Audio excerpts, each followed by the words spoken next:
कुछ मीडिया वाले राहुल गांधी को यह समझाने में लगे हुए थे कि 240 से बड़ा 99 होता है। चना के झाड़ पर चढ़ाने का इससे बड़ा उदाहरण और कोई दूसरा नहीं हो सकता है।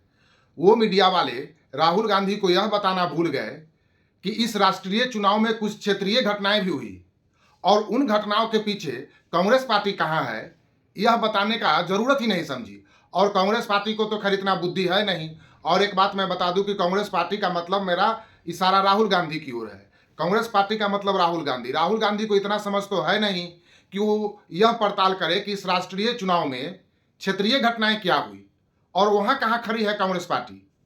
जी हाँ, लोकसभा का चुनाव एक राष्ट्रीय चुनाव होता है, नेशनल लेवल का चुनाव होता है और इसमें केंद्र में जो सरकार बनने वाली है उसको ध्यान में रखकर वोट किया जाता है। लेकिन 2024 का जो लोकसभा चुनाव हुआ वह एक तरह से क्षेत्रीय चुनाव भी इसको आप कह सकते हैं, राष्ट्रीय चुनाव इसको आप नहीं भी कह सकते हैं। इसके कई सारे उदाहरण हैं।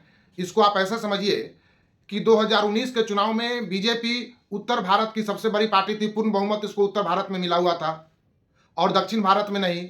लेकिन 2024 में क्या हुआ देखिए, केरल में 1952 के बाद आज तक एक भी बीजेपी का कैंडिडेट चुनाव नहीं जीता था, वह इस बार हो रहा है। एक सीट मिल गया केरल में बीजेपी को, कई सीट पर बीजेपी वहां सेकेंड पोजीशन पर रही, एक दो सीट 10-15 हजार के वोट से ही हारी है। तो केरल में जो वहां बंजर जमीन था बीजेपी के लिए वह उपजाऊ जमीन में बदल गया। जी हाँ, तमिलनाडु में सीट नहीं मिला लेकिन वोट परसेंटेज काफी बढ़ गया। अब इस वोट परसेंटेज के अगर हिसाब से बात करें तो अगला विधानसभा चुनाव में बीजेपी वहां एक बड़ा पार्टी के रूप में उभरेगी।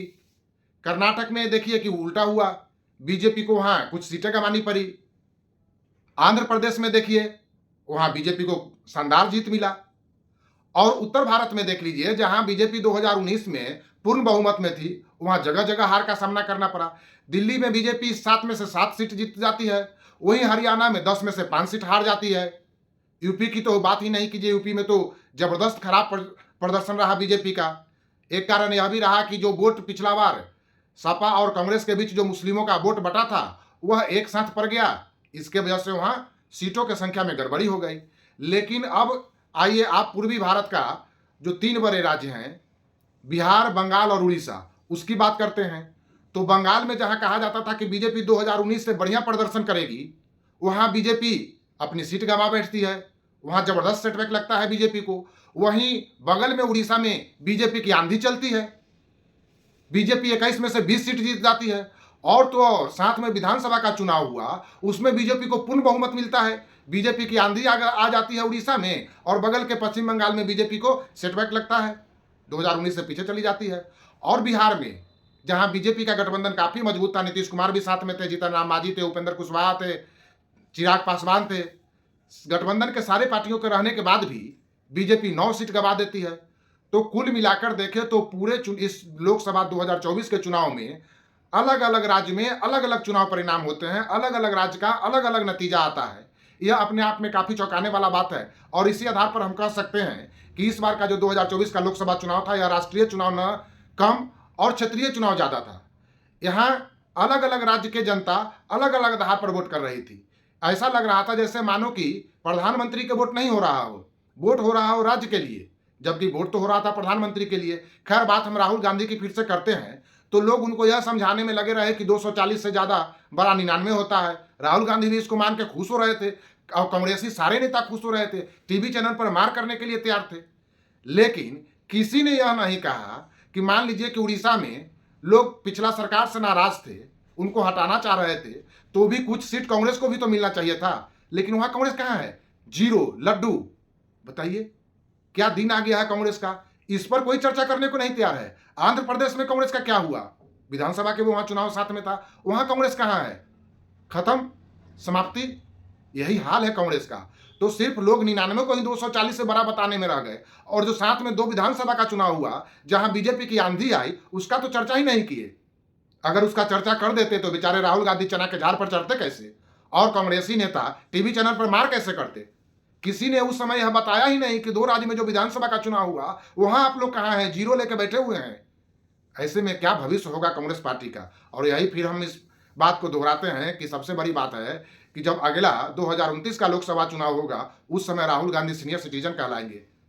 युवराज के जगह सीनियर सिटीजन यानी कि 60 साल उनकी उम्र हो जाएगी। ऐसे में क्या होगा उनके भविष्य का। लेकिन कांग्रेस समर्थक जो भी मीडिया हैं वह चना के झाड़ पर चढ़ाने में लगे हुए हैं और इस वजह से राहुल गांधी अपना मूल्यांकन नहीं कर पाएंगे।